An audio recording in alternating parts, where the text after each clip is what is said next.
me when I was in corporate world, corporate America, and working for the company and things like that. My desk used to sit outside of a lot of VP's offices. And the funny thing was, of course, they're white men, not even white women, white men, and they would give me compliments. And one day, I had done my hair, and I had a bush similar to this. When I feel wild and crazy, I put a bush on my hair. But I had a bush similar to this, and the gentleman at 7:30 in the morning getting his coffee looks at me and says, "You look amazing." I don't even tell my fiance that she looks amazing. It's like, thank you. Look, at that moment, I was like, wait a minute, is he complimenting me or is he asking me on a date? I'm trying to figure this one out. But so those things, and the thing of it is I never realized how many people, I tell people all the time, your life and your walk is never for you. It's for those around you. And when you go about your day and you have that level of confidence and you're good with your body, like you said, with all your senses, what you're seeing, you're hearing, you're tasting, you're feeling, when you're good with all of those things, then your confidence exudes all over. And people that are paying attention to you think, oh, they wouldn't pay me any attention. Because trust me, she probably made those comments because some of those men that she's trying to impress have probably complimented you behind your back. Oh, did you see her? Did you see what she had on today? They do pay attention even when we don't. They definitely pay attention. And like I say, it's all communication because people don't realize that communication is not just verbal. Right. It's not just verbal. It's a look with your eyes. What you hear sometimes when you repeat back what someone says, that lets them know you're listening.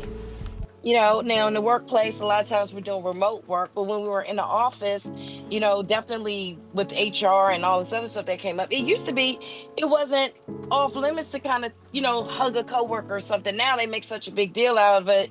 You keep your distance and you wave. So that's kind of your hug in the office. You wave, or, people do the pound.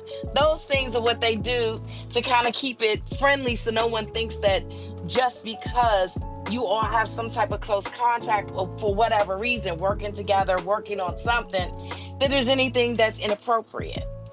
And I think with all these things they come up and invent, it's very difficult for us to stay connected, not only to others, but even to ourselves. Because every time you turn around, there are these boundaries. And they keep telling you put boundaries up within yourself. And that's why we don't pay attention to sound. We don't pay attention to things. How many times have you walked through a store, and I don't know about, the stores you shop at, but I know some of the stores I go in, the music is so incredibly loud. I can't even enjoy my shopping experience because I feel like I'm in a nightclub. Like one day I was literally in Sam's Club. The music was so loud. I was talking on the phone to my brother. He was like, what nightclub are you in at 3:00 in the afternoon? It's Sam's Club. I'm in the club, okay? Sam's Club. But the music was so loud. I was like, I gotta get out of this store because I couldn't enjoy it. Now I understand they're trying to create an atmosphere, but what may be soothing to one person can be offensive to another.